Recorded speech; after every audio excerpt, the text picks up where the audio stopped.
Um, Tell them the battle you had with that scale, just briefly.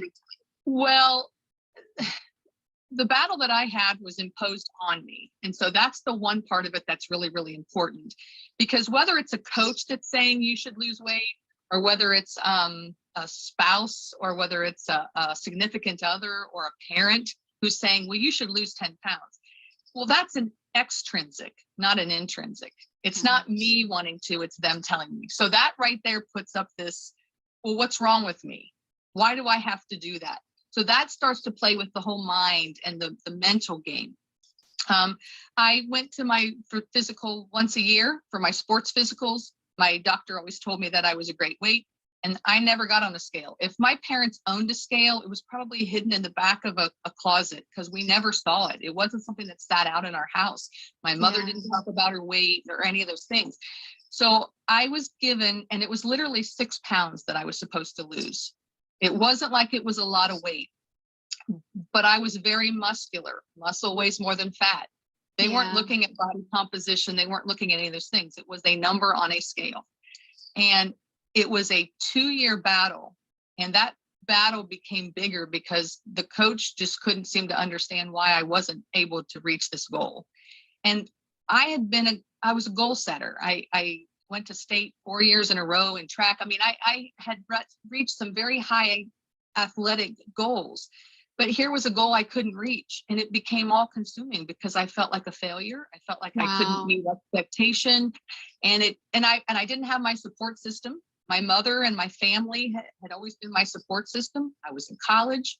I didn't talk to anybody. I never told the coach what was happening. I just started dealing with it in my own way.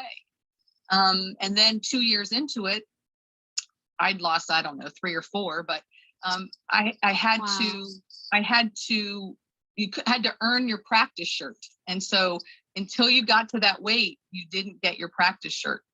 And so we went to the national tournament that year, and I played the best I have ever played. She thought it was because of the weight. I knew it was because I was finally free of this burden that had been on me for 2 years. But when we got back from the national tournament, the reality set in that, okay, now I had reached this, I had to maintain it. Wow. Or it was going to start all over again. And so that 6 pounds turned into 10 pounds, turned into 15 pounds. And then she said, I don't like you at this weight.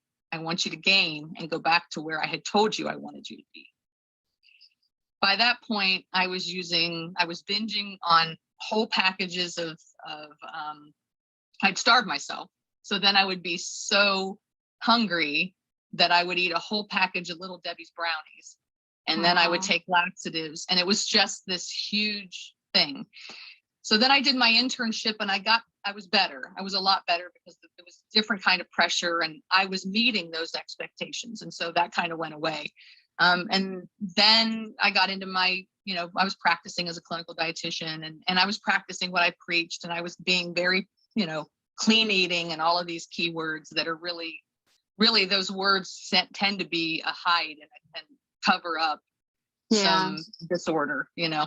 It's an obsession, right? It's an obsession. That's the problem. Right. And eating healthy is not the problem.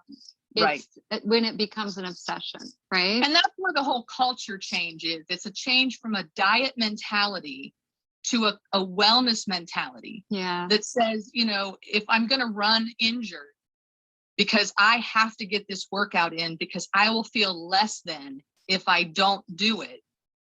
That's where those are the red flags that have to start to go off to say, this is about being perfect, or this is about checking a box, or this is a mind thing that is way beyond just health and fitness. And it's starting to put those things together. And so then after I had my daughter, your body, nobody tells you really what your body looks like and does, like stretch marks and just all that stuff. And I had no control. And then the overwhelming of being a mom. And so the one thing I could hold on to was all the habits that I had developed, all the rituals, all the routines that became comfortable because those were the things I could control.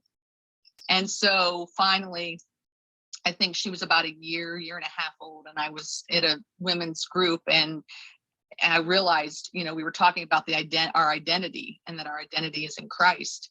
And I went, I'm really a fraud. I'm living very inauthentically in the name of health and fitness, and I'm living very inauthentically. And God gave me the tools to do this differently. Amen. I got to do this differently.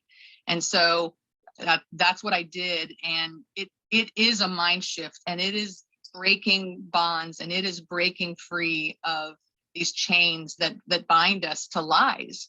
That's right. Dieting mentality is lies. It's worldly Amen. lies. That's what it is. And so, but that's all we've known. We have lived in a dieting mentality our whole life. The propaganda that's out there, that's all we know. And so unless we're intentional to say, there's a different way, I can do this differently, I can still be healthy and well and whole,